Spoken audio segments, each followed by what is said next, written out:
Welcome back to the Hall of Fame College Football Podcast. I'm your host, Jason Watkins. And if you love college football, you're definitely in the right place. So before you forget, smash that red subscriber button, like our videos, and don't forget to ring the bell so you don't miss one moment of the Hall of Fame College Football Podcast.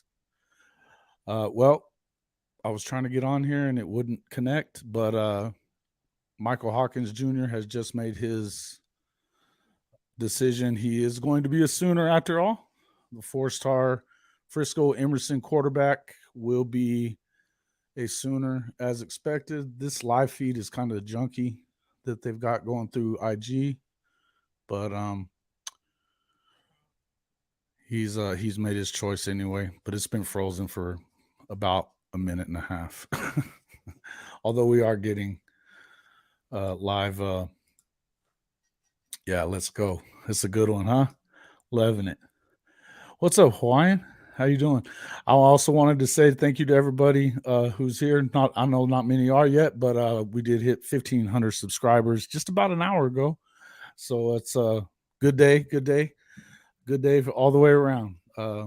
Oklahoma got another really good quarterback, and yeah, so we're looking at big time quarterback coming in to be after Jackson Arnold, assuming. You know, obviously they got Jackson probably going to be starting out in front of him, but you know, the more depth that we build in that room, the better it is for Oklahoma. So it's a big time deal. But the live is definitely not been very good. Let me see if it'll like redo or something.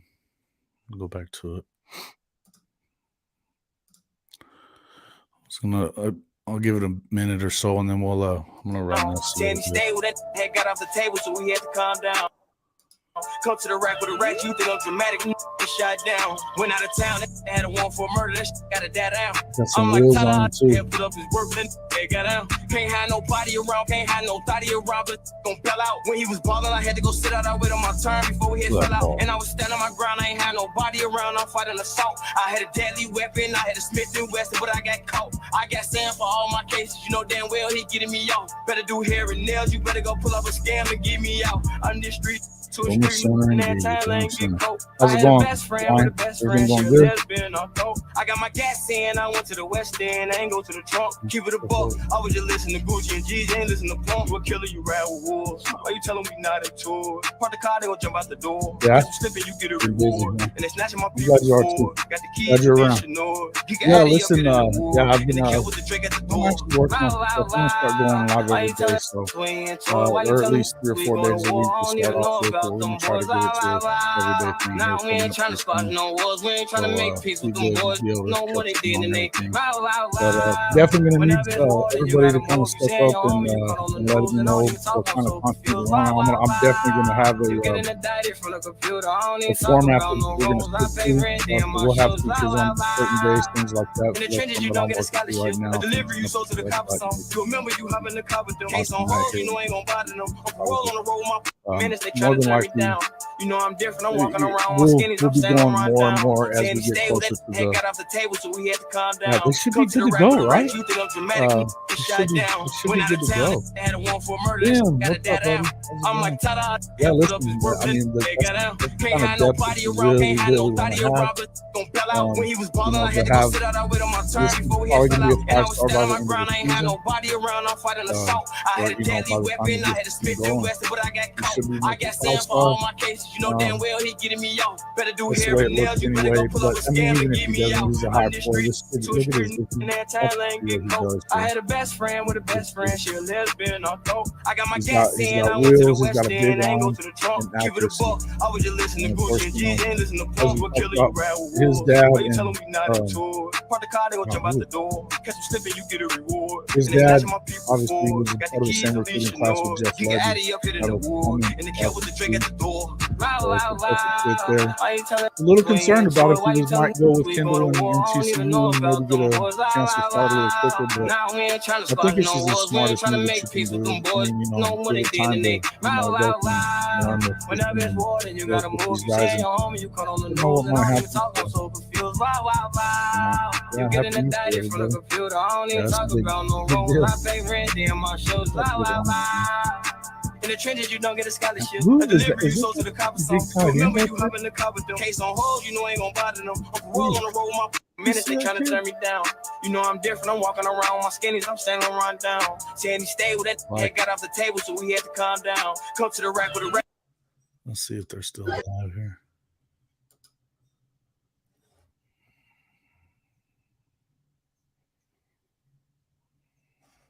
Yeah, he already turned the live off. It never really worked though.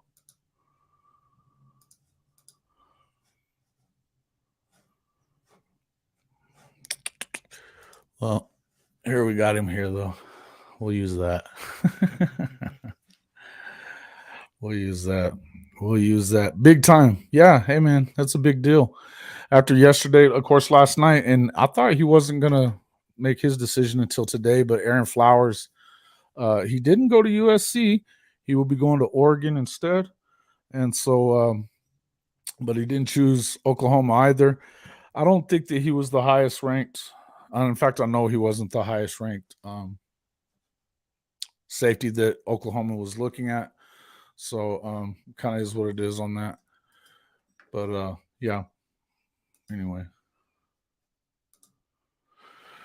All right. So how's everything else going, fellas? What let's see what else we're gonna talk about. I was gonna go into some of this other stuff.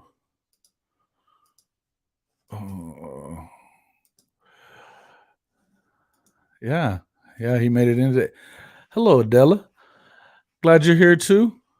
So who's I know who all else is gonna be at the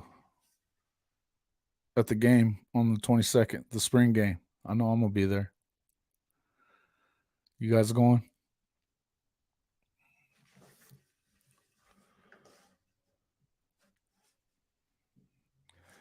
Talk to me here. Let's see. Actually, you know what? If you guys want to call in, we can do that real quick. Let me drop this little link in there for you.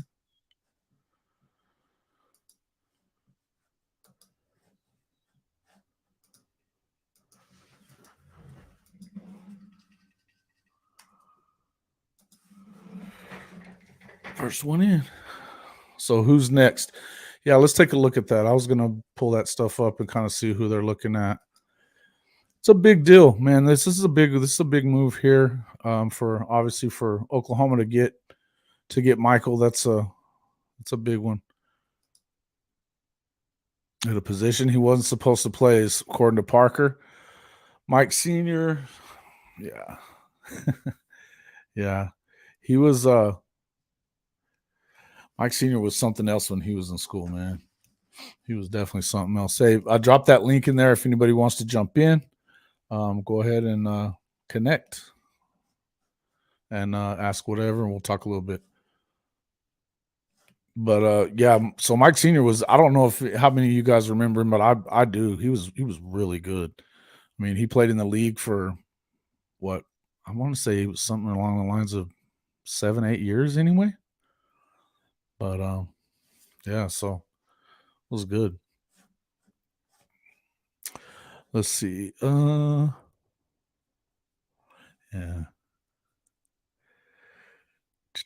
Yeah. Mike looks good though. And I don't know how much of that film you guys have seen of him, but he looked really good. And I mean, so that'd be the next thing I want to look at here. This is the board here. And we'll pull this up. Let me present this again.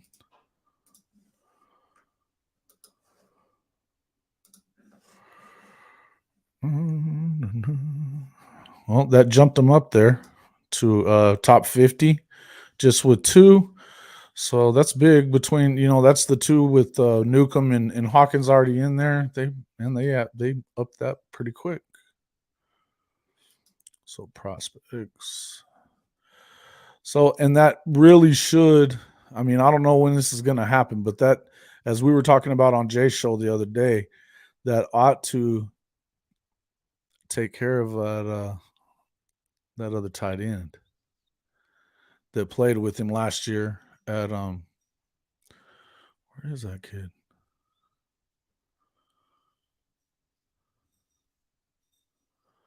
It's not Riddell. It's not Walter. Why is it not showing him in here? Oh, he hasn't reclassified yet, huh? He's a 25 guy. That's why. Apparently, he's going to be reclassifying, though. So,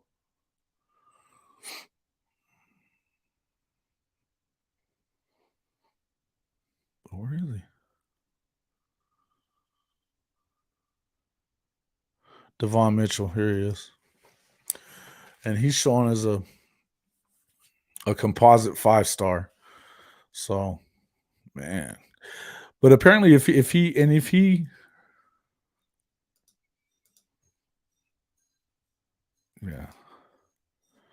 yeah, big time move, right, guys?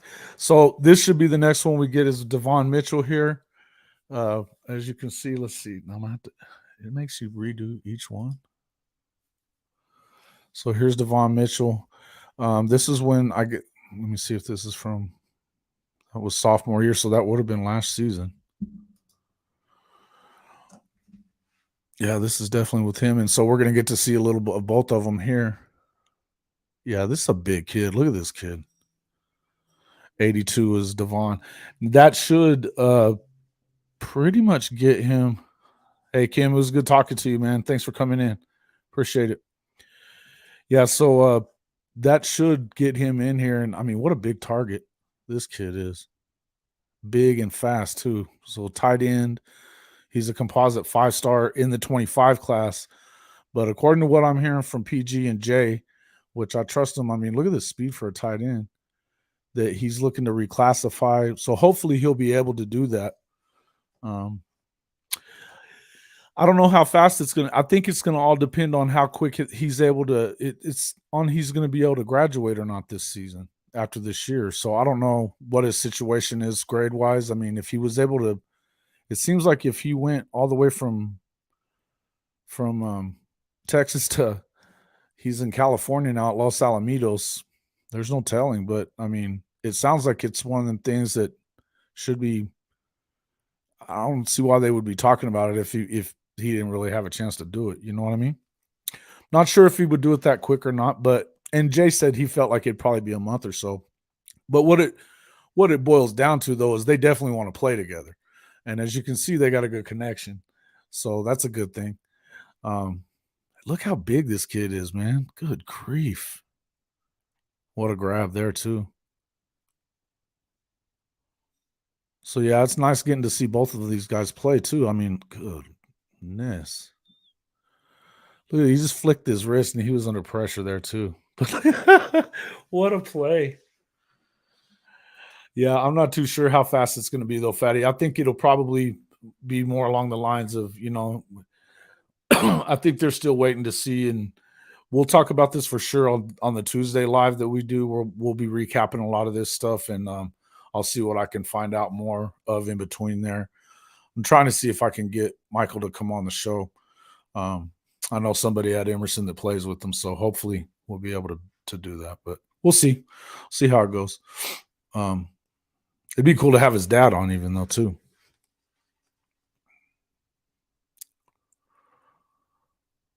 I must be going to make a block here. It's a big kid, man. 82.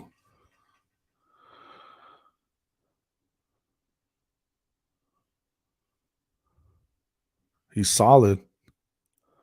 Oh, he just ate that linebacker up right there. Ate that linebacker up. Yeah, he's a good blocker too. Listen, and that's the one thing. It'd be good if he could reclassify for sure, because with what it's looking like, as far as depth, even this year, they definitely. I mean, that's a need spot. I don't know about the guys that they've got on the roster aside from Stoggs. So, you would suspect that you got somebody there that's going to step up, but it'd be nice to get this kid right away. Good grief! Oh, wow, yeah, and he catches the ball with his hands. I like seeing that. He catches the ball with his hands. You can always tell when these guys are really good because they don't. Yeah, for sure.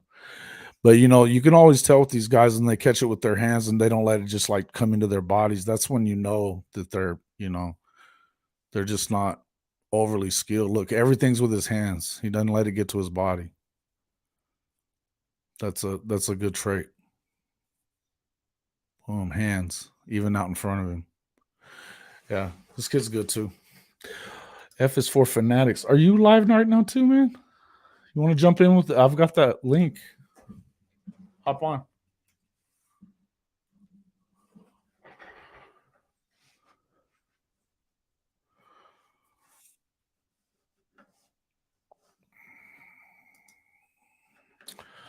So, okay. Man, that looked good. There he is. I want to bring in Cody from F is for Fanatics here. What's up, bud? How you doing? You feeling better? No, man, I'm dying. Struggling? Been sick? Yeah. Yeah, that's what I was thinking about. He does look kind of like Mark Andrews, doesn't he?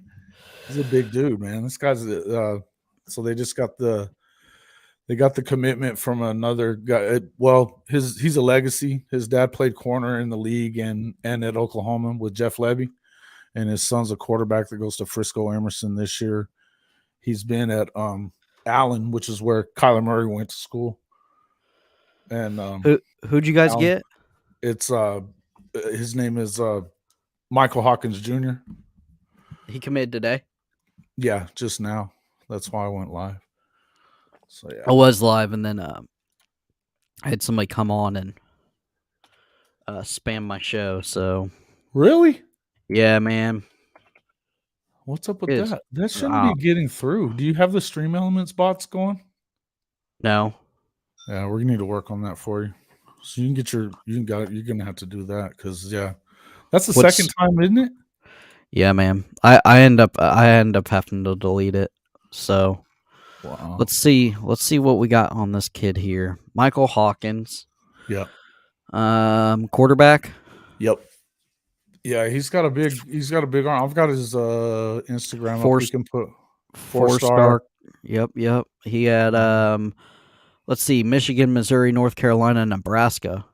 Wow. Yeah, and he was down to TCU and what's up, Hank? Good to see you back in here. Yeah. Hey man, Hank's our guy. Penn State was on him. Mm-hmm. Coastal Carolina. He might make it to 5-star. There's a lot of good quarterbacks in this class though. But what I was just telling them is the good thing about this commitment is that you've got a 5-star tight end that he's a 25 recruit, but he played with Hawkins last year at Allen. And from what I understand, what me and Jay were talking about the other day, it looks like he may be reclassifying to 2024 and he'll still be a 5-star. And the kid catches everything with his hands. Matter of fact, I'll pull that back up if you want. Here, let me pull that back up. Yeah, I'm looking up OU's recruiting. He's a 24. He's a 25. Oh, this guy is Hawkins is a 20. Okay. Is Devon Mitchell is a 25, but he's going to reclassify according to. I mean, it's not positive yet, but it looks like that's what's going to happen. Yeah, that reclassifying deal's kind of odd. We just had a guy commit for a 25 class, and he can actually reclassify to all the way to 23. Now, I don't know if I want that a lot. That's 2 years. Yeah, I just saw that. How in the heck do you graduate 2 years early? That kid must be a brainiac. He's a genius. Yeah? Yeah, he's already taken college classes. He's gonna look go at this to kid though. He's so big and he catches everything with his hands. Like, look at this guy. And this is what Fatty was just calling him Mark Andrews. I think there's a lot of similarity there. Look at this guy. 82. Yeah. Oh my God, he's a monster. He's a monster, and he catches everything with his hands. You're gonna see it's just all right there. Yeah, there's a lot of good quarterbacks in the class, man. And I mean, there's. Did you see on a PG show he had that kid from Philly on last night, and that kid's a stud. Ooh, that's a hard catch. Run that back real fast. All right. That last one, that stutter and go. because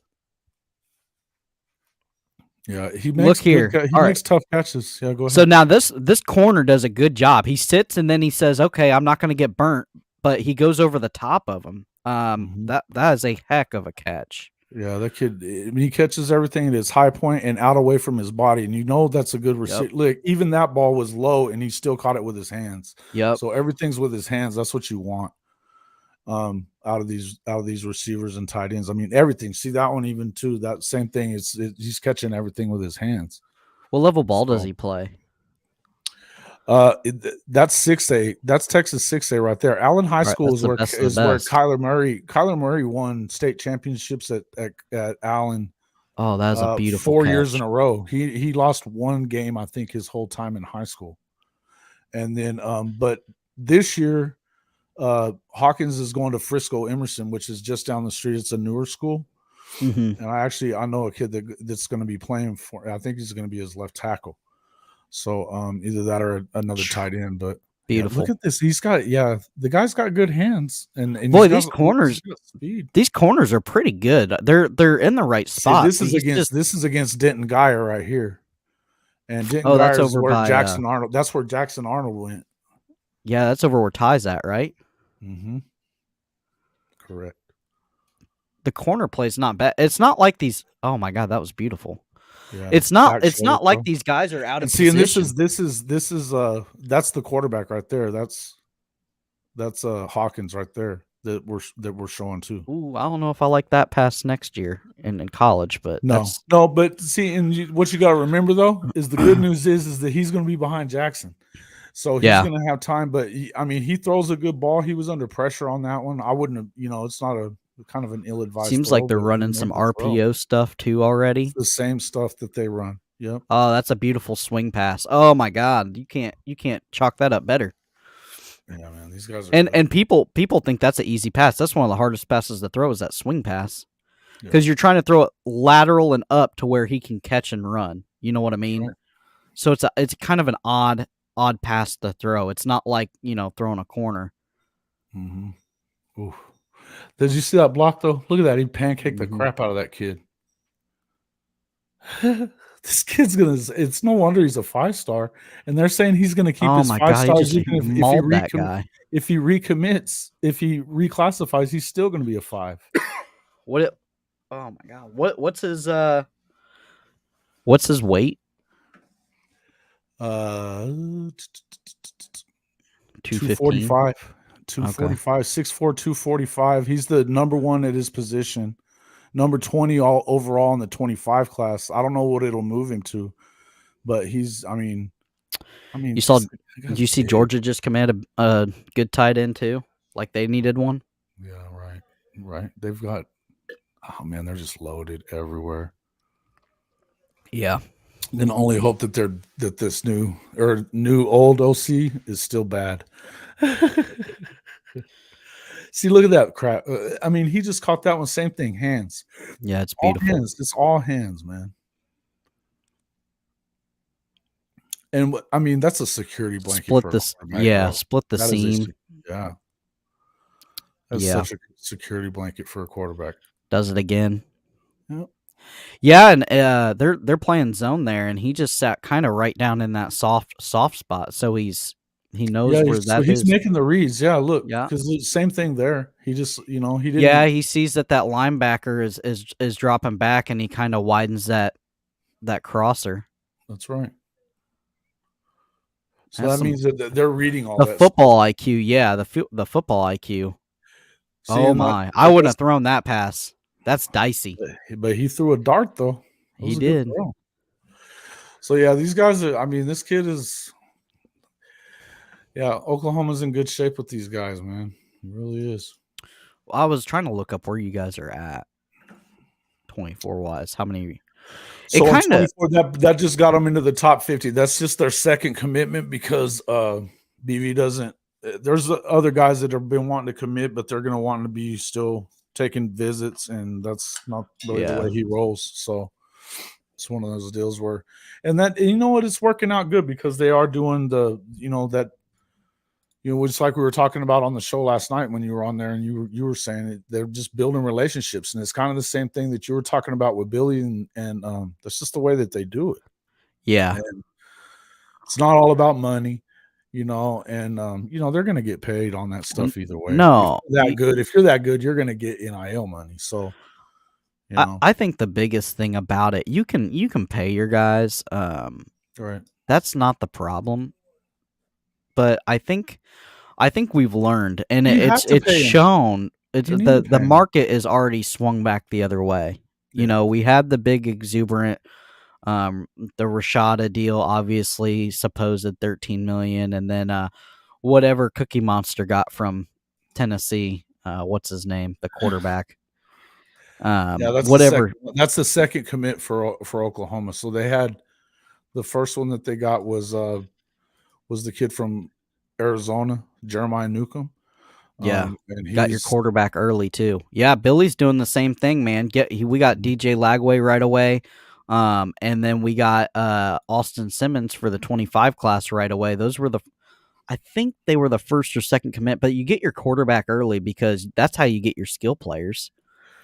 Definitely, yeah. Like I said, so as soon as they lock up when this kid is going to graduate, I mean, they've been saying the whole way that they want to play together. So, I mean, nothing's for sure. We've talked about this a ton of times. Nothing's for sure till the pen hits the paper. Even the one that even these commitments don't really matter.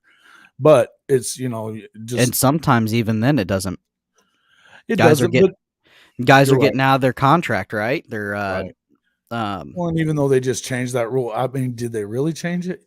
But yeah, I think you're right on that. I think that the floodgates generally most of these guys are making their decisions in like May, June, July, and sometimes even later than that.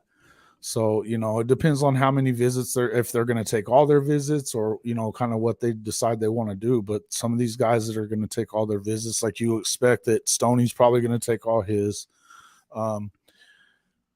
I don't know. Let's see. I was going to see who's. I think who's probably going to be the next one. I think though that he's probably pretty close. But Venable and Napier kind of. I think they're going to go after the guys earlier than last year. I think we're going to see a lot of commits on that July 4th weekend. Yeah.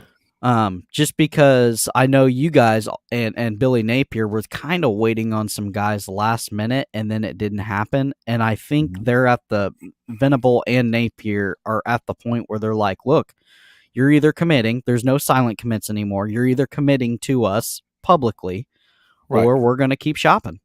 Well, and I think Napier didn't want to do that last year and Venable didn't want to do that last year. And then they kind of got, at the end, there was a couple guys that you penciled in that never showed. Yeah, well, BV's that guy that he's more. I mean, his deal is go ahead and take all your visits. Don't make a commitment. I know for sure he's already turned down 2 or 3 guys on commits.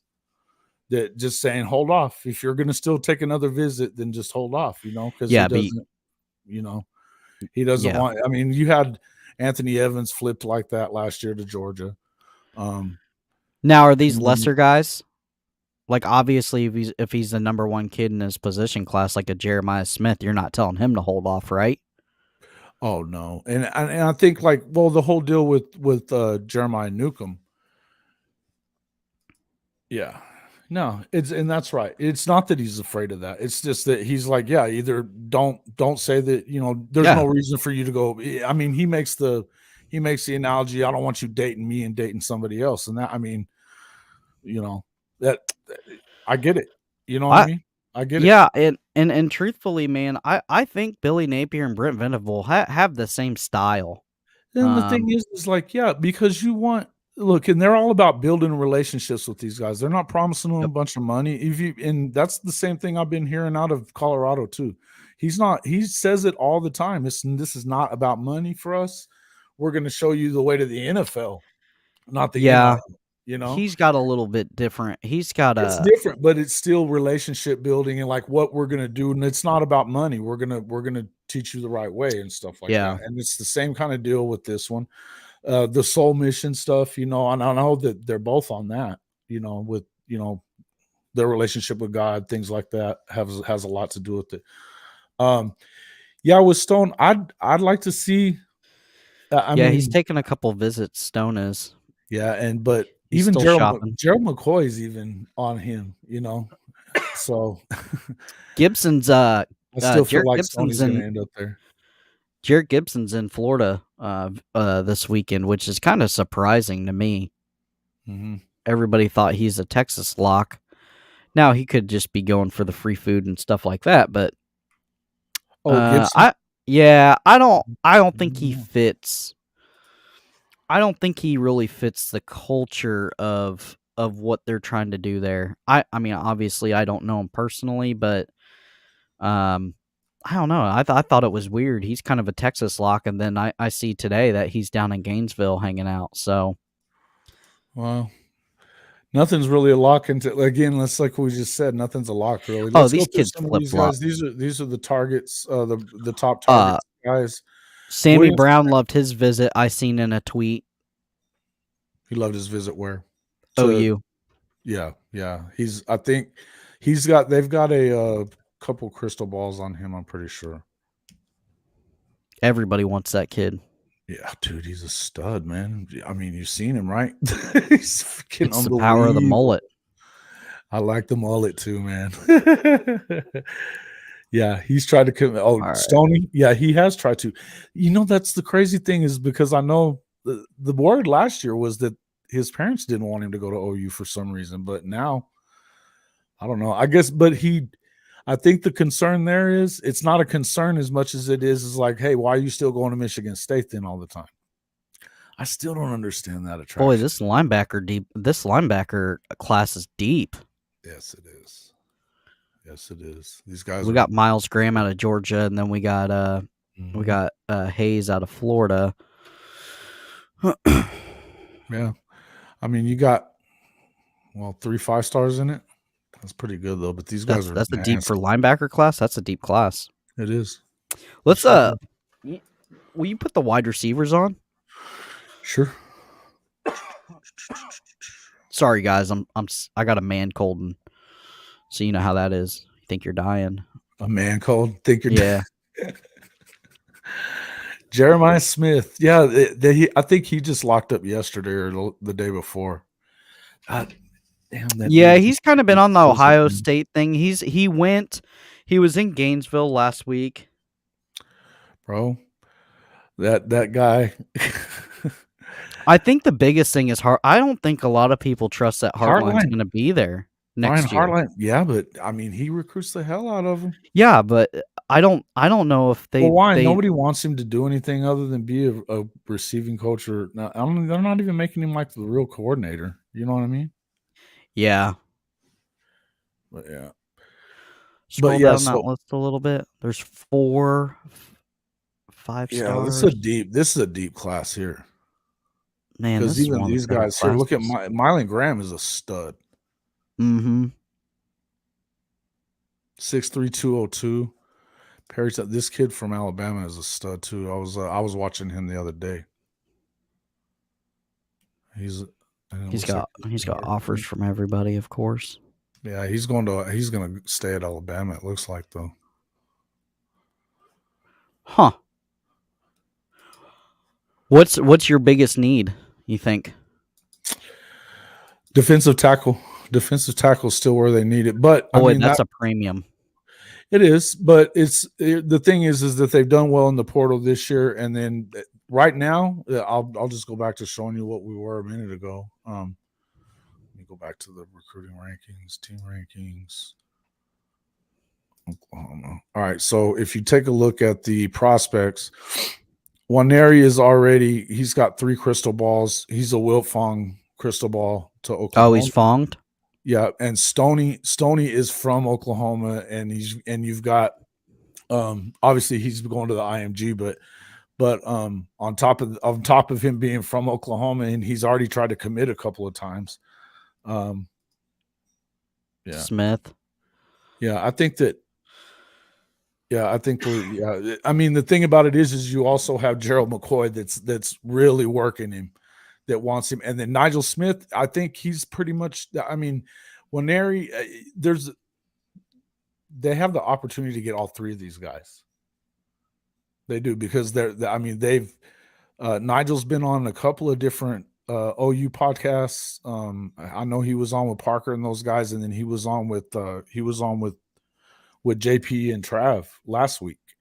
So yeah, Wesco, I like him too. Hey, look, Fatty man, you're down on you got all this down on the recruiting, huh? But I try not to look at recruiting till late. I don't do a ton of it. I know that right now this was a big day for, as far as, with Michael Hawkins. I talk a little bit of recruiting and stuff, but I mean, I don't get too crazy with it, because it's so much good way to time. get your it's a good way to get your heart broke too. Yeah. I want to say Wesco's a little ahead of CD when he was in junior. Man, if he's that good, I really hope we get him. Yeah, you're right. I knew about that for sure. If he's a little ahead of CD, whoa, because dude, I don't remember a guy that came in like that you were just like that excited about, Yeah, that's awesome. That's freaking awesome right there, huh? Yeah, I think it's like I said, that's why I was just telling Cody. I feel like, the chances are, because from what you could tell from Nigel, he really enjoys, he likes all those guys, and you can tell that Coach Bates, everybody likes Coach Bates. And then he's from Lee Summit, Missouri. I know where that's at. I wrestled against them. Yeah, and his teammate he was a commit this year to Oklahoma. So Tyler Guyton. A little pipeline setting in there, huh? Right. Correct. Or Caden Green. I'm sorry, Caden Green, not Tyler Guyton. What was I thinking of the wrong lineman, boys? Yeah, Caden Green. That was his teammate from last year. They're best friends.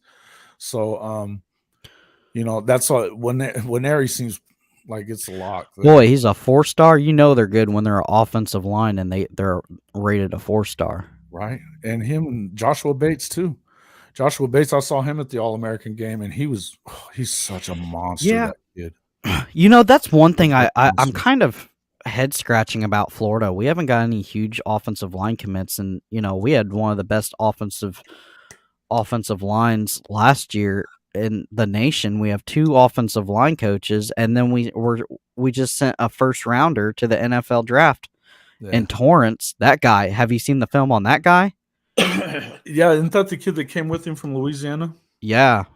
He's a stud. He's gonna be a first round pick, and I don't know. He's an All-American, wasn't he? Yep. Yeah. So, and that's the same though. But like Oklahoma has one of the best offensive line coaches in the country. He's been there for a long time. That generally isn't an issue for these guys. And so we got Makari Vickers. Here's the guy right here out of Bawari. Oh man, this is our guy. I can't wait.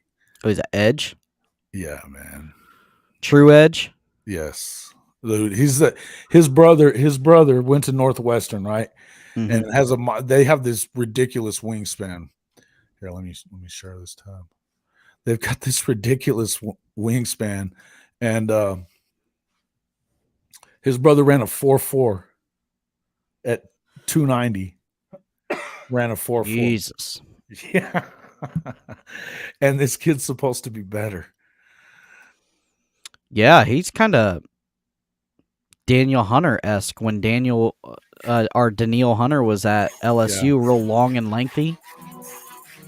Yeah. Oh my God, look at them arms for days. Look at that. Yeah. He's got a body built to be a cornerback. He's just too heavy. Did you watch the Under Armour game? He was all over it. I didn't. No. I don't. Offensive line recruits? Is that what you're saying, Fatty? Yeah, I think that he's going to be close. That was what Fatty, we were talking about. Jay was talking about that the other day. Same with Florida. It's kind of head scratching, right? Like you get them, but not like Miami went and got 2 last year out of. Well, we know. I don't know. I mean, he did get 2. He got 2 high 4 stars last year, though, when Bates and. Yeah. Yeah, dude, this guy's a monster, right? And this was his junior tape even.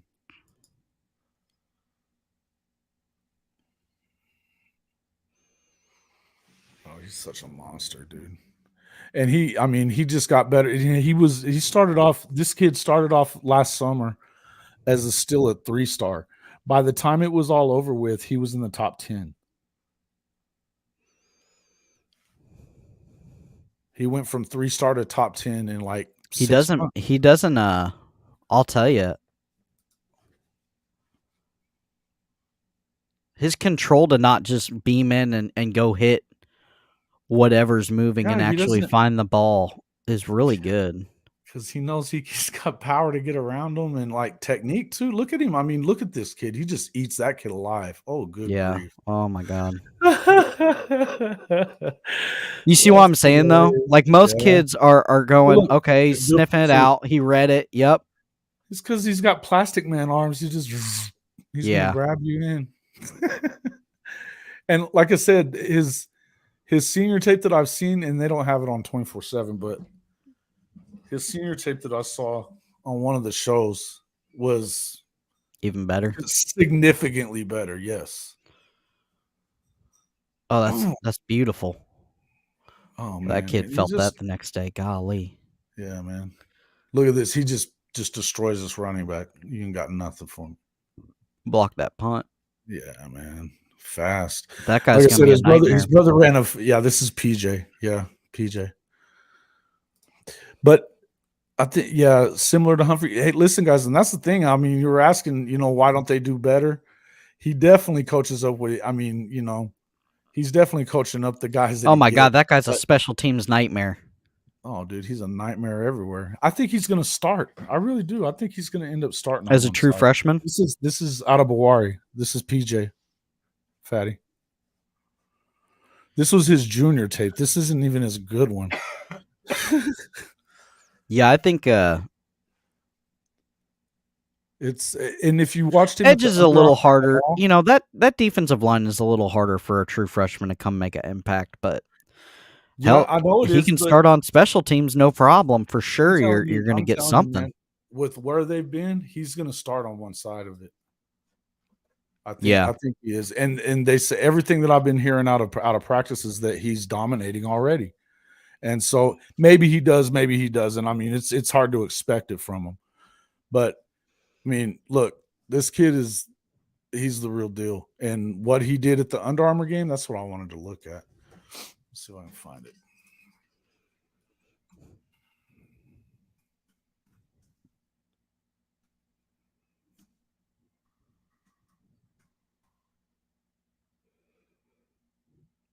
Yeah, Fatty, he is going to be a monster. Oh, dude. Yeah, he's...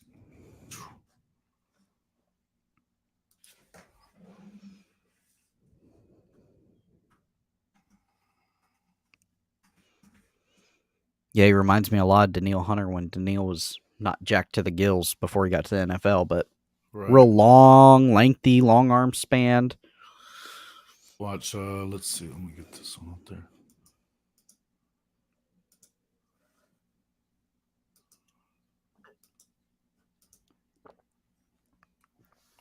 As soon as where's that? There it is. So you have to use an app for that.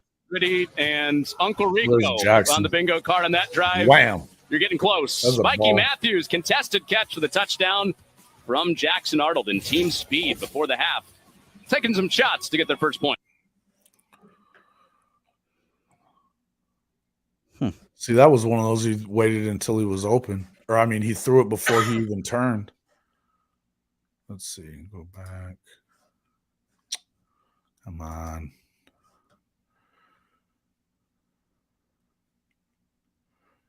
Here we go. Here's Audible right here. Good thing he's got an easy first name.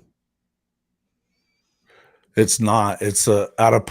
I don't remember. They just nickname him PJ? Yeah.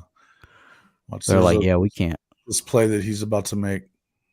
Or, well, that was the one where he kind of got dinged, I think. Do you like the Under Armour games? Yeah, I went to the San Antonio when I went to the All-American Bowl. I was down there watching it. I saw Makari Vickers. I saw Dante Moore play last year.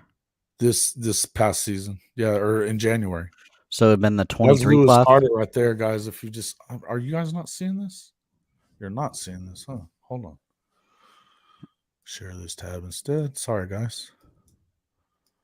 Sorry about that. No, that was yeah. So look, he was pressure. That was PJ that had the pressure on that guy, and he was getting double teamed on it. And then watch got this dinged next up one. there. You've got he got dinged a little bit, but That's why you gotta have depth, guys. yeah, he did, dude. The guy's freaking fast, real fast. Watch. Here's Lewis. Lewis gets to him too, and look at the way he tackles, man. This kid is a That's short beautiful. tackler. Yeah, that's Lewis Carter. He's also another one of those. That's the one thing that, I mean, Oklahoma isn't been getting a lot of freaking kids from Florida in a while. And now they're picking them up left and right, man. I mean, you need those speed guys. Yeah. Tampa, 6'2", 200. Yeah, Florida's got the speed too. Mm-hmm. They're built different down there. Yes, they are. And he comes out of that same area where all those real fast kids are at. Look, and PJ just keeps getting to that guy. And he's That's running a running further. back. He's running backwards and backwards. And that's the same one that we were on. Yeah. Okay, so let's go back. Another one here. There should have been another one. Here's one of Jacoby.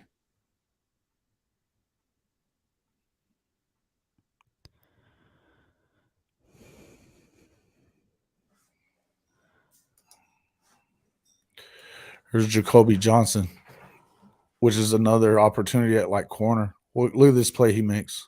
Oh, that's beautiful. Yeah. Jacoby might be the best athlete in the country. Got to have a couple of those guys too. Those guys with man, athlete he next might to be their the name. best. He might be the best freaking athlete in the country. He could play either side. In high school, man, he was doing everything. And he's big, he's fast. Oh man. Yeah. Hey, folks, here's what I'm going to ask you as far as you Oklahoma fans that are in there.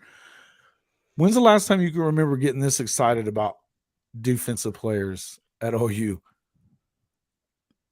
You know? It has to be a while. Defense has been bad for how long? It's been bad. 15 years probably. What did it rank last year? Say he need more. Like 122nd, 124th. Oh my god! How does that happen without just 100% neglect? Yeah, that's it. I mean, you're neglected. It was completely neglected by. I mean, it was a completely different system though. Here's the thing: is the difference in the 3.35 in speed D. It's like night and day. There's nothing similar to it. There's you have to have a ton of discipline when it comes to playing the 3.35. You have to have gap discipline, all that stuff, right? Yeah, and it's been a ton of time. Yeah. Hey, Collins, how are you doing, man? Yeah, that's one of those things that it's just, the talent still hit campus. It's crazy. Yeah. Guys, it's really head scratching because UF was in the same predicament, and you just wonder like why, like, right? You got University of Florida and Oklahoma are two premier schools. Like what you guys can't get defensive players? Like it's not even defensive players because I know you guys send a linebacker every now and then high up in the draft. Well, no, and they did that. So when Lincoln and them left, and they weren't good, the defense then wasn't good, but they still lost 13 guys that were on the depth chart on the defense. There was 44%. And in fact, since Coach V took over, 80% of the roster is overturned now. 80%. Yeah, it's the same way with Napier, man. It's wild. Just one of them deals where that's a lot of turnover, man. That's a lot of turnover, but it tells you it had to happen. The guys that are there are guys that anybody would want them, and they're ballers. I'm going to say this, Jason. Guys, if you were bad under two regimes, it's not the coaching. It was a misevaluation from the last regime. It's just not great. What I would tell you is on that, it wasn't necessary. They had switched up because Mike Stoops had been gone to Arizona. Then when he got fired, he came back and they were doing well with Venables, but they'd gone through some times that they just hadn't gotten those same dudes for whatever reason. But whenever Mike came back, and then that pushed BV to Clemson because he wanted to make him co-DC again, and BV didn't want to do that. So under who? Stoops. When was it? That would have been like 03. Yes, is 12 years. No, so it would have been like 10. Yeah, but Lincoln Riley never recruited any defense. He could give a shit less about defense, right? They got a couple of guys. I mean, Billy Bowman is one of Lincoln's guys. Of course, Lincoln ain't the one that really recruited him, but I mean, but you see what I'm saying. Woody was one of their guys. Yeah, listen, they've gotten a few guys, but the problem isn't really. Now, he would tell you that he couldn't get those guys, that you're not able to get them in Oklahoma, which obviously that's not the case, because the reason that Clemson was elite in recruiting was because of BV and Bates and these guys, right? I mean, you see where it's changed out. They got 6 top 100 defenders. It doesn't matter where you're at. I mean, Iowa has a historically good defense, and I know. They're in the middle of nowhere. Right, but that's just a Lincoln Riley excuse. That's what. Oh yeah, for sure. It's the same thing with Mullen. Those two are two peas in the pod. They could care less about defense. They thought that they could out scheme everybody in college football, and that's going to win you a lot of games. But you know what's not going to win you? Yeah. Natties. You're right about this too, Hank. And with Chuck Long, yeah, you're right. And so. And that's the hard part, is that, you're either going to have to do what you do. Yeah, the scheme's definitely going to sell. And I mean, well, the resume of the guys that they've stuck in the league. I mean, think about it with the cheetah position. You got Isaiah Simmons, and didn't he come in as like a 3rd or the 3-star or something like that? Isaiah was, and then you had they recruited good players everywhere. And so Isaiah, that's what I was saying. Isaiah was a 3-star, and then in 23, there hasn't, well, I'll put it to you this way. Todd Bates has never had a guy that he's coached on the defensive line that hasn't been all conference first team at least once, anywhere he's been, so I mean, when you've got that kind of resume behind you as a defensive line coach, I mean, the only other guy that's anything like that is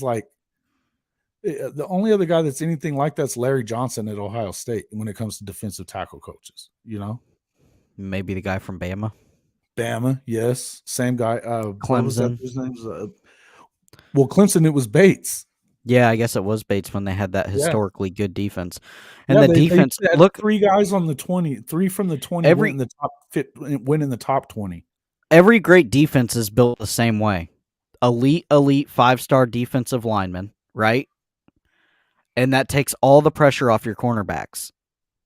Iowa's defense could play in the SEC. It's the offense that can't.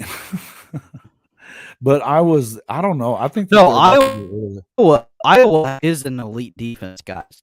Don't get it messed up. That's the one thing that they do well. That's the one thing that they do well in the Big Ten. But their offense is so trash, It's terrible. Trash. Complete trash. But Iowa's always had a really good defense. That's what they pride themselves on. They always get good. I mean, that's what Penn State's always done. Obviously, until Ryan Day became head coach, that was what they did at Ohio State too. But I don't think Ryan's that great. I don't. I think he's a good offensive coach, but I mean, that receiver room is unbelievable. Defensive line wise, all those great, like the 2 great Georgia defenses we saw had just, I mean, a slew of 5 stars up front. Sure. in the first 4 positions, and nose tackles that were not just guys that could just fill gaps and eat space, but guys that got the pressure up the middle, because it is extremely hard for a quarterback when when a quarterback has pressure on the outsides, he can step into the pocket or, shuffle left, shuffle right. But when he's got it at his feet, it is so hard for a quarterback to deal with pressure on the feet. That's why Davis went high in the first round. That went to Philly. That was a Georgia nose tackle. That's why Aaron Donald got paid all that big money. Fatty, this is a great talking point here. We've been talking about this a lot over the last few weeks. Think about last year when they lost 5 games by a touchdown or so, right? Yeah. Hey, I've been saying that too. I call him Lincoln Light. But okay. Yeah. We've been talking about this a lot though for the last few weeks, especially that when you think about it, that they had, they had 5 games that they lost by a touchdown or less, and 4 of them were by 3 points. Imagine had they not been in the 120s in total defense. If they were at top 70, they would have won 10 games probably. I mean, I don't think the top 50 is a lot to ask when you start looking at, because I really feel like, and something I saw Parker was talking about to Mark on the Voice of College Football. He was thinking that what more than anything, and I guess this is probably coming from the coaches, but and it makes plenty of sense that he's hoping that these guys are really just going to more push these young guys to, make it more competitive, get them ready quicker. I would tell you that I think Bothroyd from Wake Forest is going to be, he definitely needs to play. He definitely needs to play. That guy's a game wrecker. And he's not even huge, but that dude has a motor. I enjoy watching him play. But I do feel like that's the good stuff is that, Lacey, he's had, he was really good at Notre Dame. Coach talks about him a lot. Him being a Notre Dame fan, he was like, man, I can, that's a big pickup for you guys. So yeah, but I think that this is a big deal. If they get in the top 70, they should play for the Big 12 championship without a doubt.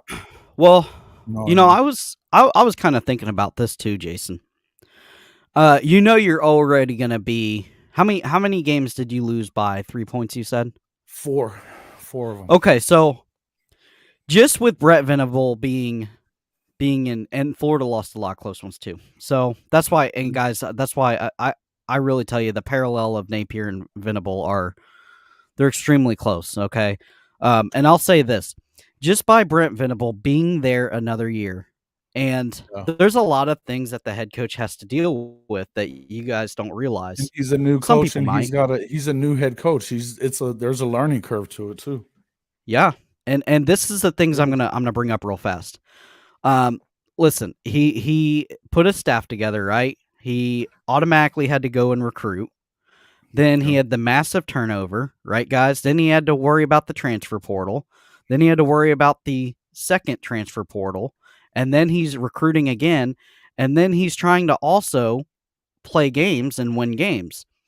And on the second year, there's going to be a lot of things ironed out, and I think it's good for 1 or 2 wins. He knows that that if he calls Tina at the hotel, because all the teams book a hotel the night before the game, that it's going to get done. He knows if he calls. Did I say 5, Fatty? I meant 4. It was 4 that were 3-point games. There was 5 total games that they lost by a score, 1 score. Gotcha.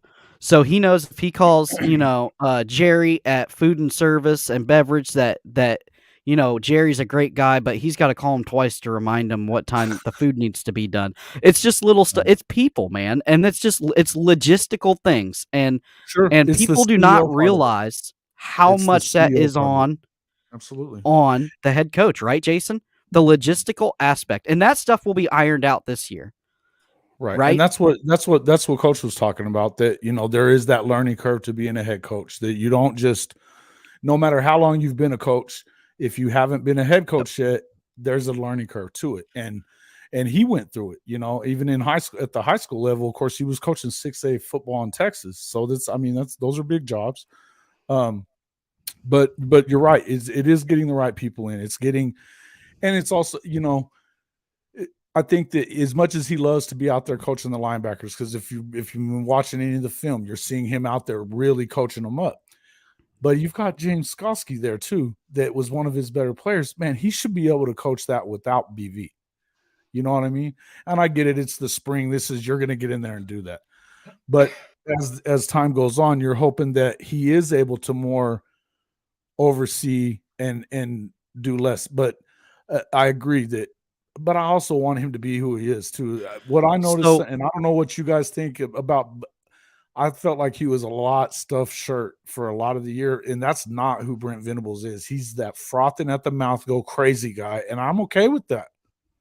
You know. Well, he's also a head coach, so he's going to have to tone some of that back. Why? Does Nick Saban tone that shit back? No. Well, Nick Saban's different. Nick Saban has a bunch of natties.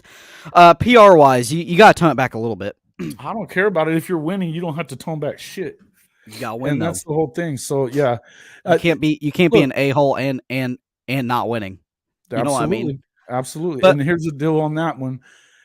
It can't be a ton better. I mean, it's going to be better. I think it's going to be because of the fact that you have some depth. I know that once Dylan got hurt, and once Dylan got hurt and was out that game, and you saw what happened against Texas. Obviously, we don't have to relive that.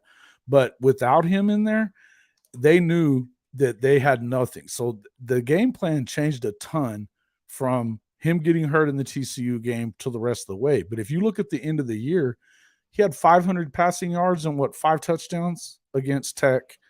He had 400 passing yards against Florida State. I mean, it wasn't a problem with the offense last year. It was all defense. Now, was he perfect? No. Was he Caleb Williams? No. But it's not. Turn what up? Are you talking about my volume? What up? No. Turn it up. Yeah. No, so he wasn't perfect. He wasn't any of that stuff. But what I would tell you is it's going to get better. And I think a lot of it had to do with, if you think about how many drops the freaking receivers had last year. And it seemed like they were always when it was a touchdown too. Yeah. Yeah, dude. Yeah. Well, but here's what I'll say about TCU is that you think about last year, they had all those super seniors, man, a ton of them. And none of them are back. They were all, and they had a gamer in Duggar. Yeah, and he wasn't even supposed to start. The other kid got hurt in the Colorado game. But and Duggan played for the rest of the way because he lit that's it why up. we love it. That's why we love college football. But for guys like that, to have a guy like Max Duggar that nobody's really ever heard of, he was riding the pine, and he's played most of his career there, but he hadn't been nothing like this. Yeah, but just some of those games, he willed his way to said, guys, I'm going to take this team and I'm going to put you on my back and we are going to win this thing. Yeah, well, the game they lost was probably the best game he played all year. The first game they lost in the Big 12 championship game, that was he played versus against K-State. K-State, yeah, man, that was a heck of a game. He played unbelievable. But fun to watch. I think that after Yeah, you didn't watch any of that? Doesn't that just make you miss it? You did yourself a favor, bro. Not watching the Texas game was not a good game. Yeah, listen, well, it's been a while since TCU has been good, but I think that they were good for long enough, and what happened was I think that Gary got full of himself. He was unbearable to deal with. I think he's going to end up with the Texas job when Sark screws it up, though. Watch. Jason, I ask you this. Do you think they're this year's Cincinnati and they're just going to fall off a cliff? I do think they're going to fall off a cliff. Yeah. Here's the deal. It's the same kind of thing. The area where we saw that Oklahoma struggled on offense, a lot of it was, first off, they didn't have Caleb Williams. They didn't, and I would tell you that Dylan doesn't even have the arm that Spencer has. I think he's a better player than Spencer as far as being heady and a better leader for sure. Yeah, Spencer's a flake. He's a punk, yeah. Yeah. But he's got a huge arm. A huge arm. But the difference was also that the routes, the terminology and all that stuff, it's nowhere close to the same as what you had with Lincoln. Now, Lincoln's little brother was at TCU last year, and now it's Kendall Briles, who runs the exact same thing as Levy does. So it's all different terminology, it's different routes, all the same stuff. I think they're going to have a big hangover. I think they lose to Colorado out of week 1, and I don't think it gets better for them. I think they have a rough year. I do too. Hawaiian Ice. Tulane had a dog in Tajay Spear at running back too. Jesus, They did, man. That guy. I don't know why he's not there. I'm surprised Willie's still there. He's not flying up the draft boards. I don't know why. That guy's a do-it-all back, right? Right, Hawaiian Ice, that Tajay Spear, that scat back out of Tulane. Holy crap. Adela was at the Cotton Bowl watching that kid. Adela, what'd you think of him? He was a stud. Yeah, they're good. They're good. And I mean, but I'm surprised that Fritz didn't get out of there. Yeah. How did he not get a job? And Okie Light can't see, you got me saying it now. And Okie Light can't get a coach like that. Hey, that's exactly what we were talking about yesterday. It's like the whole deal with that is like, I can't even believe. Yeah, they beat USC and they had a nice quarterback too. Yeah. Listen, I'm surprised that they should have fired freaking Dana Holgerson at Houston. I'm surprised they didn't. After the way that season went, they're fighting on the sidelines, and he's talking about how it's not his fault and he's not taking the blame for his kids being assholes. Bro, you've been the freaking head coach there for 5 years now. What do you mean it's not your fault? It's your culture, bud. You recruited them. It's your culture. Yeah, it's crazy. They got a big sign with a snake. Yeah, that's awesome. Boy, that T-Bo. You talk about Spencer for a second. Yeah, asshole, man. I'll say this: he's still being talking a lot of shit. Like, get over it if you don't care. He's really flaky, and the point of some games when he's bad, he is bad. But when he is good, watch out. Hold on, it's going to be electric. Right. Oh, dude. Well, that's the thing. But it's electric bad too. 2 years in a row, he had to get pulled out of the Red River game. 2 years in a row. The second time he was down 28-3, and they had to put Caleb Williams in. And I mean, he made the biggest comeback in Red River history. But I mean, and it had already been like that. Everybody, Hank was talking about this when he was on the call in that last time, and he was talking about how, and I wasn't at the game, so I don't know, but I've heard that it was bad the way that the fans were at, because they were calling for Caleb Williams real early, and they weren't going to go with Caleb Williams. Spencer had just got done beating Florida the year before in the freaking Sugar Bowl, or the Cotton Bowl, whichever it was. Yep. I think it was the Cotton Bowl, wasn't it? Yeah, that was the Florida team that had nobody show up. Don't you do that. We didn't. No, I'm not claiming Spencer. That's when Mullen came on and said, yeah, the 20 what year was that? It was 2 seasons ago. So 2021? 2020. It was 2020. Year. Was that when LSU won? Yep. And we had a deep run. Oh, no. Year before LSU won. 2019. LSU won 2019.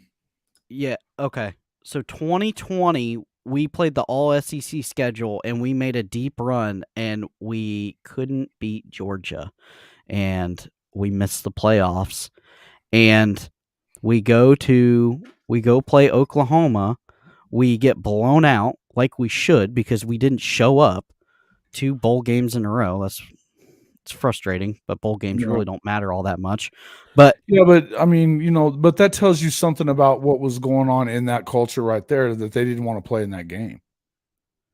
Oh yeah. Mullen gets on and says, well, the 2020 team is gone. This is the 2021 team. Their last game was against Georgia. Yeah, really? What a joke. Whatever. Anyway, that dude's something else too. But the whole thing is like I said, with Spencer, You could tell from the time he was on the QB1 thing on Netflix, and he was. Oh, he's a douche on that. They couldn't and his dad stand didn't him. help. His dad didn't help, but neither did anybody. I mean, he was shitty to his own teammates. I mean, they hated him. You could tell There was hated him. two By the time kids they on kicked him that. off that team. That was Tate Martell was on that one too. And AR was on that. Oh, AR was on that one, wasn't he? Everybody liked him because he was real quiet and humble. He's a good kid. Yeah. Yeah. Yeah. I've forgotten about that because the other thing that you remember is Tate Martell being an ass and Spencer being an ass. Yeah. His dad's kind of weird. Right? Tate's dad? Yeah. They're from Vegas. Yeah. Like he was like doing backflips off a bridge and stuff. And his dad's like, oh, like they're out like jet skiing and like, dude, I'm not letting my kid do that when he's an elite athlete. That's a lot of them are elite because of stuff like that because they do that. Yeah. Spencer Sanders looked last AR year. does. Yeah, dude. Spencer Sanders is always lost against Oklahoma, man.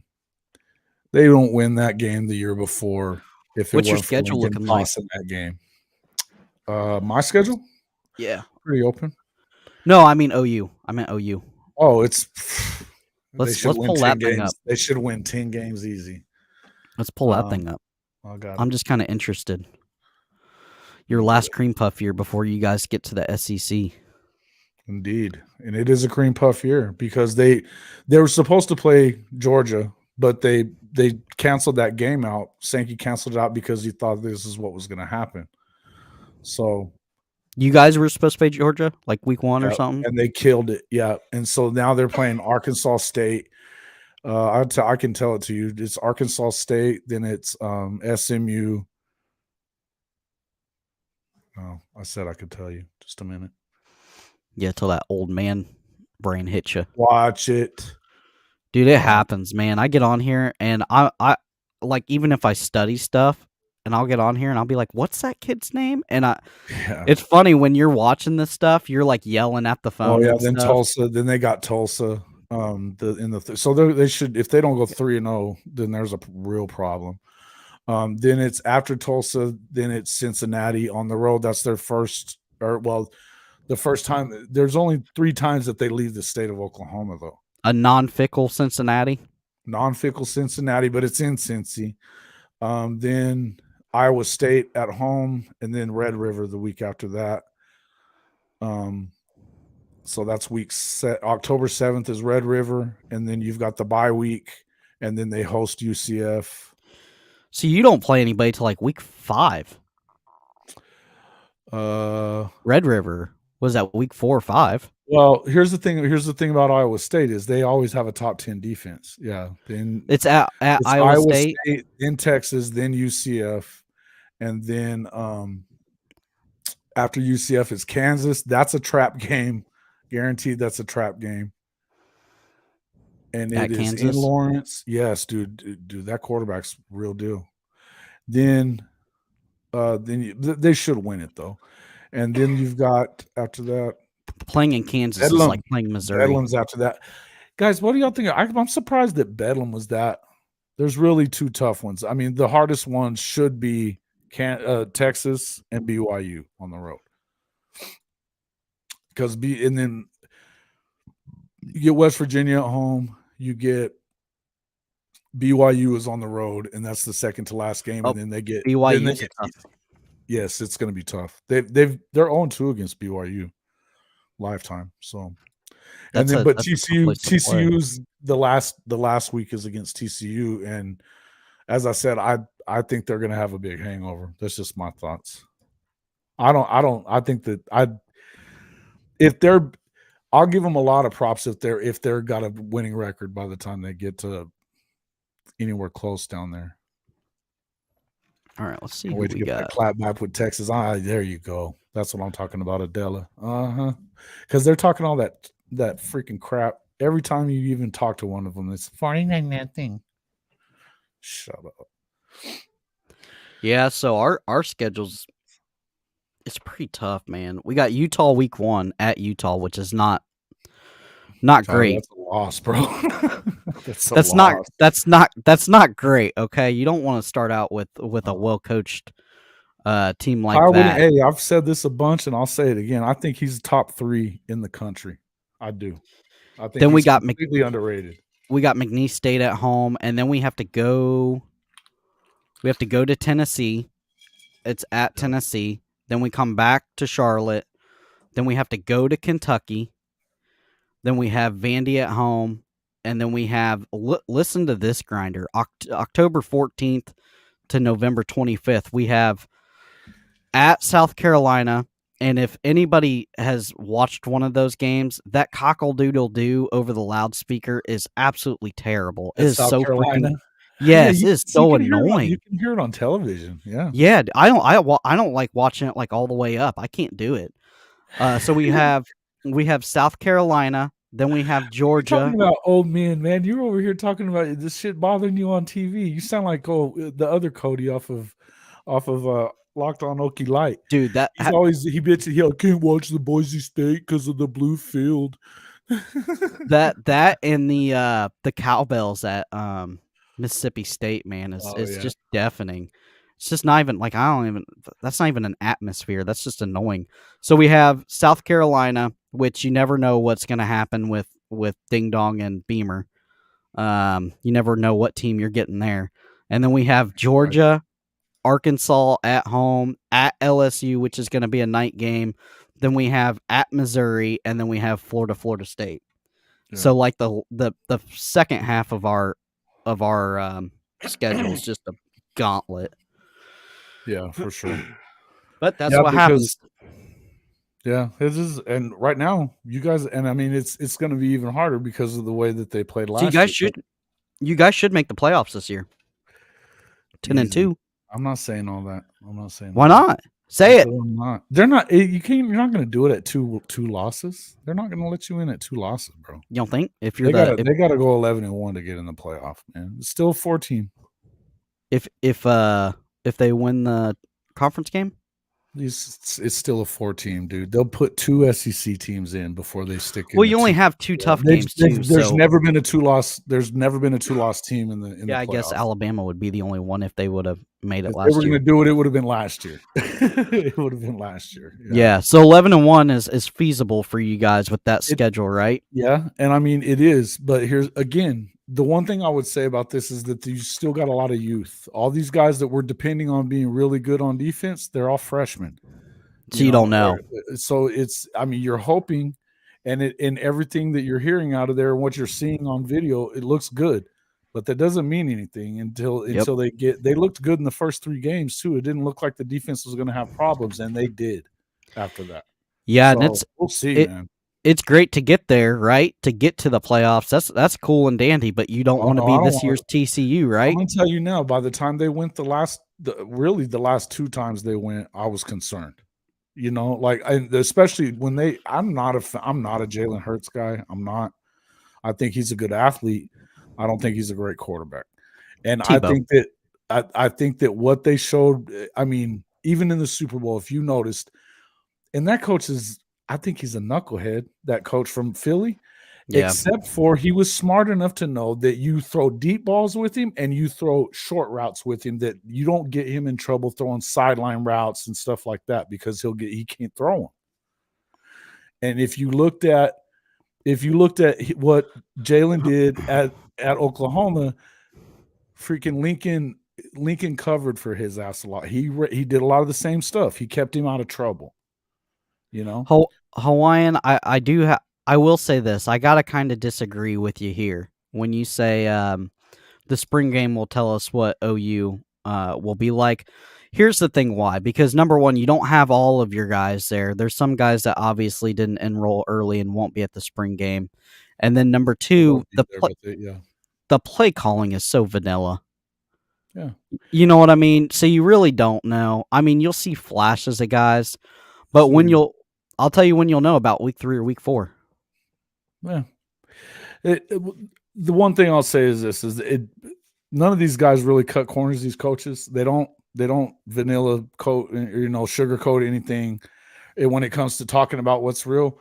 everything you've heard is this is a night and day from year 1 to year 2, and that's what you expect. I think it was either, it may have been James and Hank were both talking about it, that year 1 with BV, and it was like this at Clemson, is brutal because it's a tough defense to learn, and you don't really have your own guys. Year 2 they get better. By year 3 they're going to look really good. Well, that's good news because year 3 is when they go into the SEC. Of course, now but that first year in the SEC, what do you expect there? I don't really know what to expect there. So you're hoping they have a really good year this year. Well, you guys will be okay though, because Yeah. truthfully, that's one more year it's one more year of recruiting, and it's one more year under his system. Now, Sure. if you had a brand new You'll have coach more going veteran into guys. SEC, You'll have guys that are already, those guys that you're getting some playing time this first year. Granted, guy, did you not agree with my Hurt statement? Is that what that is? Billy Napier struggled his first year at Louisiana, which was a dumpster fire when he took that place over. It's a tough place to take over, man, if you think about it. Yeah, you get nobodies. Oh, bro. Yeah. Your evaluation process has to be good. Very You know hard. when I knew he was a good evaluator? The best players go to LSU or they don't go in state. And Auburn, Alabama, and you have Oklahoma and Texas right close corner to you. And I'm going to say this is when I knew that Billy Napier evaluation process, and this is how you know if Brent Venables is going to work out, is the evaluation process, if it's good. He said something like they knew like week 2 about Osiris Torrance when he was a true freshman. He said, man, we probably shouldn't have a guy like this. Like, he should not be here. He should be at a SEC program. Some guys are kind of late developers though, like that, right? Yeah, like maybe but they saw it much in high school. Yeah. Yeah. And they're like, they got him on, and they were like, Jesus, this guy's going to be great. And, now he's going in the first round. And that's evaluation process. Another thing I like is, we got a defensive back, Jakeem Jackson, and we got him so early. He was like a 250, 300 player, and he rose all the way up. All of our guys we got early rose. And that's going to be the key for Venable too, because you're not going to get every 5-star. It's just it's not going to happen, and you have to get a couple guys early that maybe the recruiting sites don't see. And that's another thing, Jason. These recruiting sites are so wishy-washy. You can't trust one to the next. Well, here's the thing. Your Steve Wilfongs, your main guys at all of the places, whether it be Rivals or 247, right? Or on what 3. do you prefer? Their main guy is one that I don't really care. As long as I just don't. I'm gonna tell you, I don't really trust these regional guys or these guys that are the homer dudes. I don't trust them. I think they know about half of what they think they do. I'm just being real. That's my kind of head scratcher too. Like obviously there's guys that you can dudes, man. You know what I mean? Like there's guys that like flash. But you know how hard it is to get a guy. You know what I mean? Like Peyton and Petaway, RMT and Holton. Okay. Holton, yeah. Okay. You know what blew the roost on the recruiting sites for me? Hawaiian, what do you got? Go ahead. Was the Manning situation.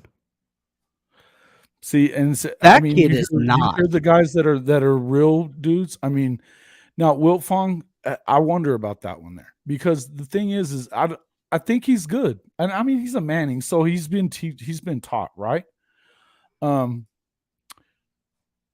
Yeah. So I think we'll see UCF DG back where he can throw passes. No, I agree with you. I think that DG's going to have a great year. I mean, I've been saying that. I think he's going to have a great year. I think he had a good year last year. They had a top 15 offense in the country. So, I mean, even with him being out for two games, they had a top 15 team. So, I mean, I'm not. Again, we know that on this show, I don't do the let's blame. I'm gonna take shots at DG and Levy a bunch. I'm just not doing it. because not when you had a defense that was that way. So Fatty, you got Peyton and Petaway. Okay. Hank, RMT, yeah, okay. And wow, those are the two underclassmen that you like, Hank? Tell me why. And then, but Hawaiian Ice, who do you got? Who do you think are going to be the best ones coming in? The freshmen. Or who's going to make the biggest impact as a underclassman? Freshman, sophomore. I know mine. Who you got? Who you got? For Florida, I got Trevor Etienne as a sophomore, and I got a kid named Andy Jean. He played at the same school in Miami as Amari Cooper. You remember him? Yep, I do. Of course. And I still remember Amari Cooper. And the kid is the real deal, man. He is. Every time you see him, you're like that's a dude. So I'm saying Makari Vickers and PJ are gonna make the two, and they're both freshmen. But I don't think that. And I would tell you that Josiah Wagner has been looking really good too. What does Vickers play? CW just ordered. Thank you, CW. Congratulations on your order. You're gonna love the hat, right? Attaboy, boys.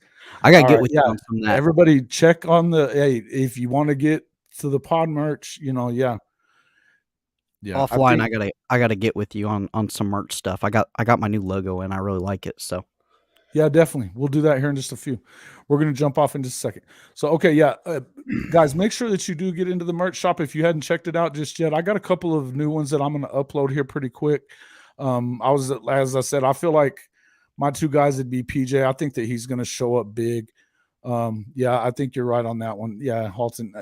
The more I've been thinking about that, I think that he's going to be really good too. The other one that I would say that you want to take a look at and you would have to, kind of expect to do very well is Caden Green may be winning that left tackle position as a freshman. Don't you guys got a trio of running backs that are real good too? Yeah, dude. That are young. Gavin Sawchuk. Yeah, you've got a sophomore and a red shirt freshman. So Gavin Sawchuk, and then but Barnes got hurt this past week. He was on a scooter. But I think that Makari Vickers, hey man, when I saw him, Fatty, at the All-American Bowl, he shut down that entire side of. I mean, these were All-Americans. They didn't even throw his way once. That's how you know. Once. So, yeah. So I mean, they didn't even try him, and he almost got to a ball that was thrown to the middle of the field when he was covering he was covering the flat, and he read the quarterback and got off of his guy. And almost got to it, and it was basically right up center field. It was that deep center third. It was, I couldn't believe he even made it there. That's what he's 6'1".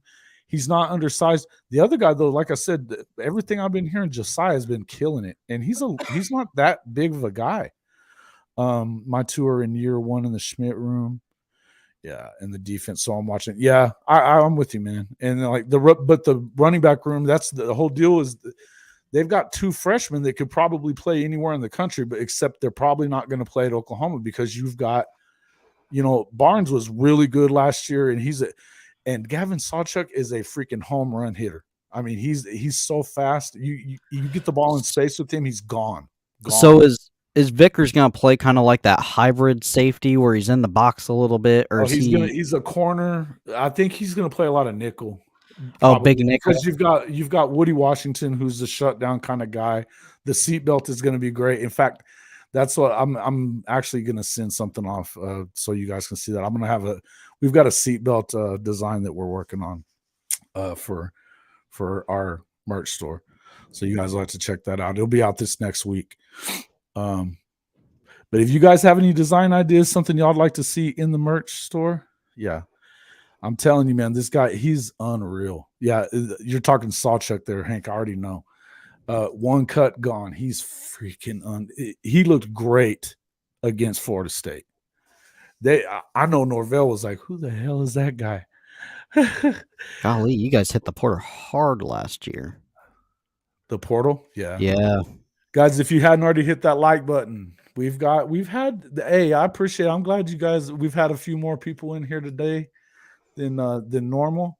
We've only got 13 likes, so we've got 20 guys in here. We've already got our over 150 views, and we've only got 13 likes, guys. Come on, fellas. Come on now. Help us out here. Hit that button. Hit that like button. It helps us out a lot. Okay, guys? Help us out with that. Hit that button. That linebacker out of Indiana that you guys got, McCullough. Yeah. McCullough, and we he's got gonna his be good brother. too.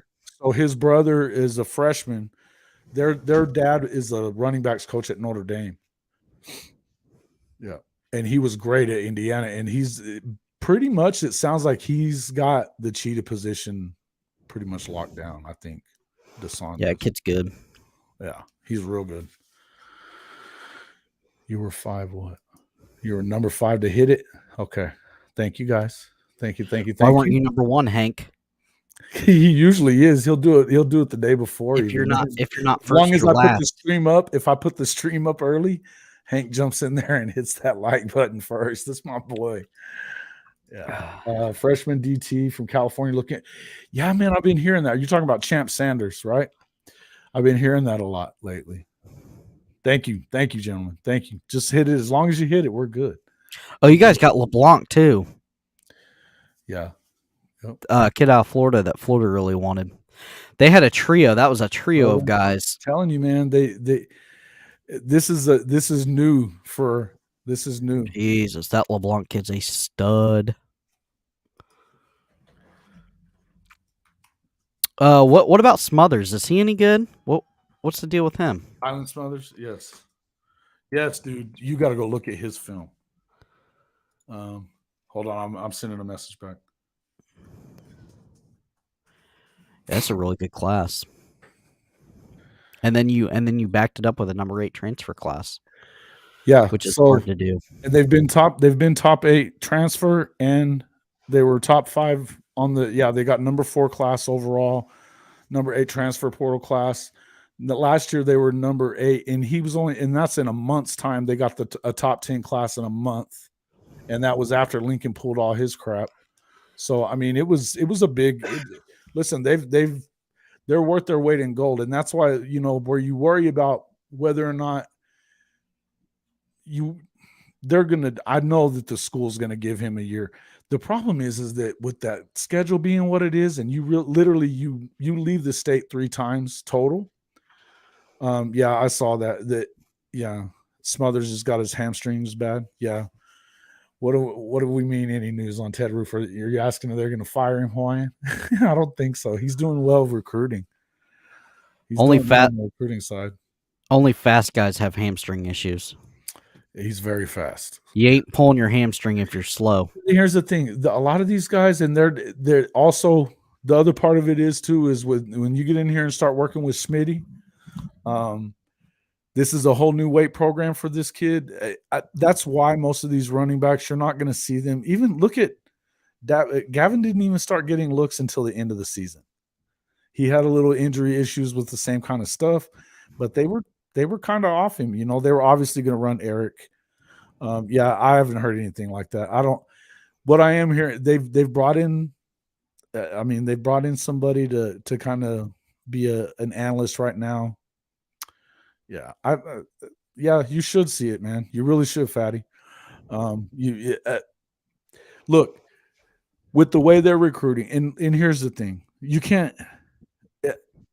There's no way that these guys just forgot how to freaking coach defense, right? I think Coach said that. There's when no he way was on my cast. There's no way that you just forget that out of the last 10 years, Venables has had a top 10 defense. 8 out of the 10 years. The other 2 years, it was top 20. Right? The first 2 years, they struggled a bit when he got there because he was there 12 years. But it took those 2 years for them to get good. And then they were top 10 almost every year. And they were top 20 the other 2 years. And they had some injury issues those years. But they were still that good. There's no 2 ways around it. They're going to be fine. Now, if he allows Yeah, I think what needs to happen is that first off, you need to, and a lot of people need to realize this too, is that, and it's like Coach was talking about, when you run that kind of go fast scheme, you can't just slow down.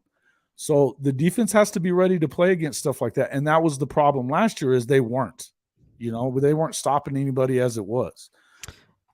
Yeah, Tennessee had the same issue. Right. And look where they ranked in defense. Correct. Historically bad. And it's tough, man. It's tough when you're on the field 30 minutes because your offense can score so fast. Yeah, I'm with you on that. And he's not gonna. They didn't make him. I know for sure on this deal, that probably would have happened this year, except for, Leonard. But he's gonna. You guys got Leonard? He's a hipper. He's an analyst, but he's having a hip replacement. So out of Wisconsin, mm-hmm. Jim Leonard. Yes, sir. Boy, that guy. Yeah. That guy. You want to talk about a guy that knows linebackers? Yeah. Jim Leonard. My dad's a UW alum. Is it really? Yeah. Cool.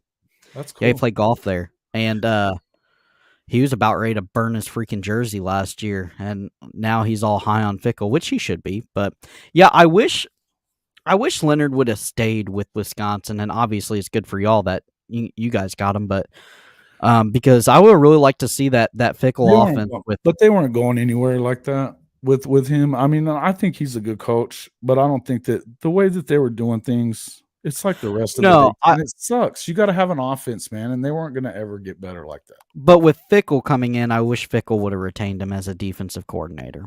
But he wasn't going to stay because he was the freaking head coach. He's not. That's not how it works. It never works like that. Yeah, he was the interim head coach for a little bit. Yeah. And he thought he was going to get that job. You can be an analyst from a chair. That's right. See, he can, and that's probably going to help a lot, though, right? It's a dang good analyst to have. It's like Mike Zimmer over there at Colorado. Right. Yep. Same thing. Guys, people make fun of that analyst position, but oh, bro. Well, look at Alabama. Look at what they because of the whole Jeremy Pruitt thing with the NCAA, they don't know what they can do yet. So they hired in that guy to be the de facto DC, but that's Jeremy Pruitt. He's going to be running that defense from probably home. I don't know if he did for sure or not. It sounds like he's kind of unofficially.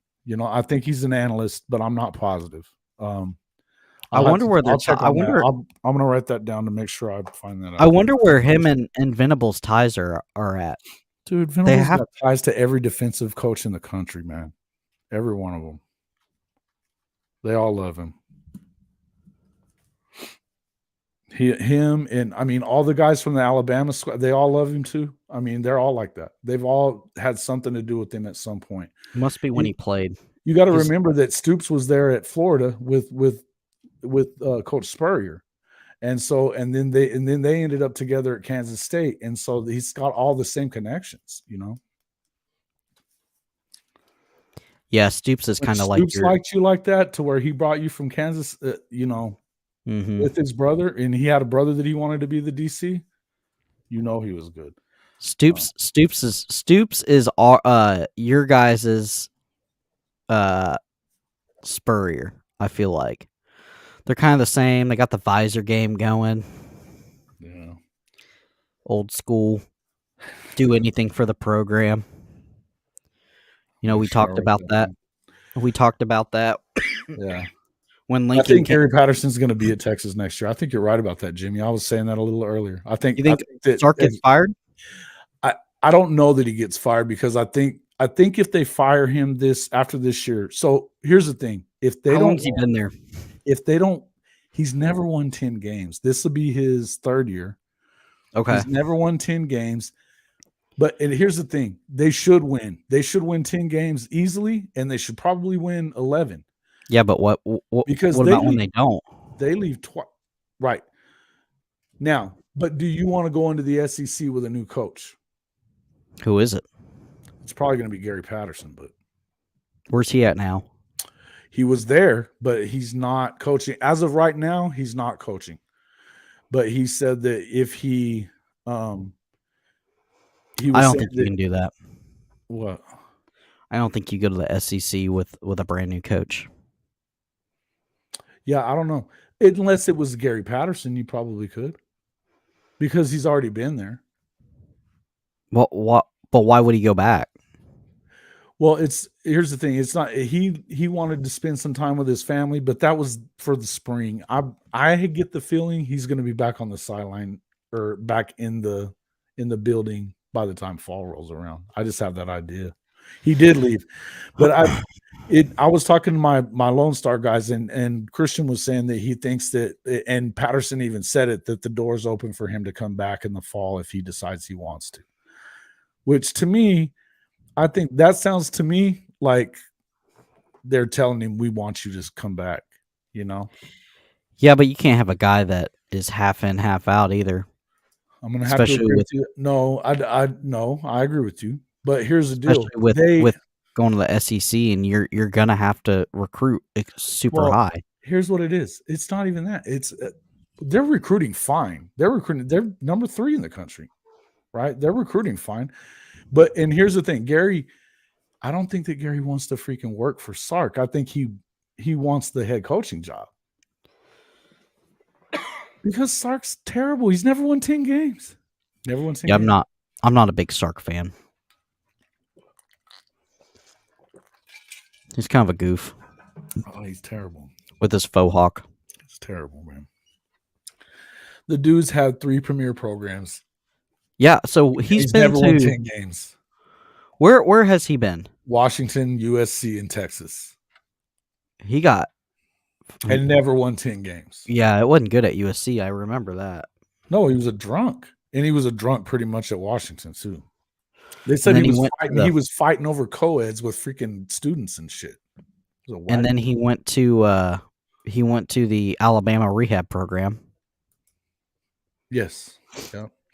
And listen, I'm not even bad mouthing him on that deal. I mean, you know, if he got himself, he's been clean for. It sounds like he's been clean and sober for ever since then. Young and dumb.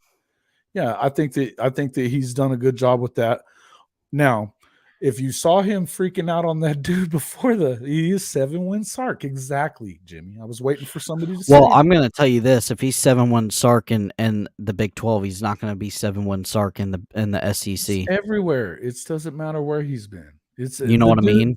The dude does not listen. He lost 6 games in a row the first year at Texas with halftime leads. 5 of them they had 2 touchdown leads. Well, and they had Bama on the ropes early, right? They had Bama on the ropes the whole game last week or last year. Mm-hmm. This season, past season. That was week 2. Week 2, because I was in Florida for Kentucky. I remember that. And when I was in Dick's Sporting Goods, we were getting Iowa State's a shame too. What do you mean? Oh, about are you talking about Matt flipping out, losing his shit all the time? He had a reason to in that Texas game, and I've been pissed. I like a coach that'll do that. Yeah. Listen. Oh no, I don't have a problem with it. In fact, I just got done saying I want BV to do it. I don't want him to not be him. Napier almost got kicked out of one game last year. He got fined. Let him freak out. Yeah. He got fined. Because they care. And then you know what? He was a quiet churchgoer the entire time. That must have been a fat fine. He took a I can't remember what cash from him. Yeah. All right, guys. So, jeez, all right, here an hour 45. Yeah, we're up against it, guys. I hope everybody's hit that like button again. I haven't went back in there and checked it, but please do if you haven't already done it. If you're already a subscriber, I'm so glad. As I was saying at the start of the thing, at the start of the stream, we actually hit our 1,500 subscriber today. Whoop, whoop. Right before that. So thank you so much, guys. I appreciate everybody for becoming a subscriber. If you are already one, please do pass us on to your friends. Anybody who loves college football, they're going to love our show just like you do. And again, I want to thank all you guys for always being in here. I see all these guys in here every week, all the time. Fatty, you're kind of new to the stream. I appreciated you being in here today, man. I enjoy it. I love having all this interaction with the audience. So I appreciate you guys being in here. Yeah. And yeah, but all you guys, Hawaiian Ice and Jimmy and and Hank, of course. You know, Adela, she's been in here most of the way. I appreciate you guys a lot, and you know, welcome to the show, man. I appreciate it, Fatty.